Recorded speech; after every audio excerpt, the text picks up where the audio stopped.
స్వర్గలోకం పొందిరి.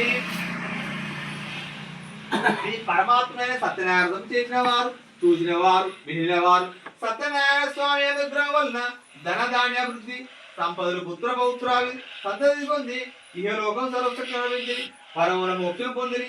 ఈ స్వామి వారిని భక్తితో పూజ చేసిన పేదవా ధనవంతుడవును, బంధువునందు బంధం ఉన్నాడు బంధవిముక్తుడవును. శత్రువులు ఎటువంటి వారైనా కామ క్రోధాల వలన గాని, జన వర్ణ రూపమైన సంసారం వలన గాని భయపొందిన వాడు భయం నుండి భయవిక్తులను, కోరిన కోరికలన్నీ ఫలించును, చివరికి సత్యలోకము చేరును. ఇది అధ్యయము. ఓ మురుల్లారా, మానవుడు సర్వదుఃఖం నుండి పాపల నుండి విముక్తి కలిగి ప్రభావంతమైన సత్యనారాయణ ఎన్ని బలం పొందిన అతను మీకు తెలుస్తున్నాడు. కలిగి వందన సమస్త బాధలు తొలగించుటకు, సర్వసుఖ బుద్ధుడకు, జన్మ రైతు బుద్ధుడకు ఈ సత్యనారాయణ స్వామితో మీకు ఈ గొప్ప మార్పులు ఏం చెప్తున్నాడు. ఈ కలిగి వంది మా దేవుడు, దేవుడు సత్యమూర్తి అని, సత్యనారాయణని, సత్యదేవుడని, సత్యేశ్వరుడని కొనియాడరు.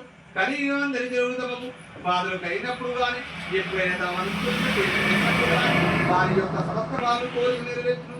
స్వామి ప్రత్యక్ష రూపుడై తెలిసిన వారి సత్యనారాయణ సాయుధము అమోఘ ఫలవంతమైనది. దీన్ని చేసిన వారికి, చూసిన వారికి, వినిన వారికి అద్భుత ఫలితం పొందురు. ప్రసాద యొక్క సమస్త భావన వరించును. ఇది సంతాపురారేవ కంటే ఇది పంచమాధ్యాయ సమర్పయాన్ని. బులో సత్యనారాయణ స్వామి మహారాజుకి అవసరం నిలిచాను చక్కగా నిలిచాను.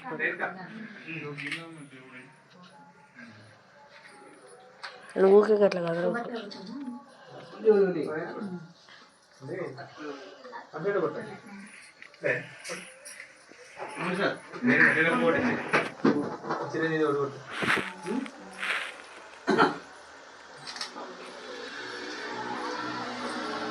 ఆయన బాధపడి పూజ చేస్తూనే ఉన్నాను. బాగా సంతోషంగా ఉంది. నాకు అహం ఉంది.